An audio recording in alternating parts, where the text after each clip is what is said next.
5 years, blank a long time to spend on an MA thesis. Is or are?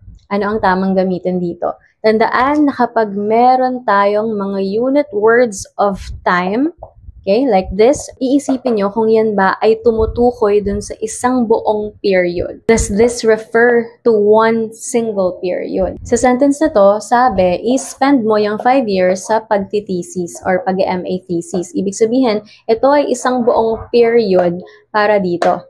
Okay? So, single period siya. Single time frame. Tinitignan natin siya as one time frame. One whole period. At kapag gano'n natin siya tinitignan, singular agreement ang tamang sagot. So, 5 years is a long time na spend on an MA thesis. Now, ma'am, kailan naman siya magiging plural? Kapag yung 5 years na yan or yung unit word of time natin ay tinitingnan natin as separate time periods or separate time frames, meaning individual years. Halimbawa natin siya tinitingnan. For example, those 5 years are marked by different political events. Ibig sabihin sa sentence na to, hindi natin tinitingnan yung 5 years as one whole period. Kasi sabi natin, yung 5 years na yan, may different political events. So, tinitingnan natin sila as different time periods, different time frames.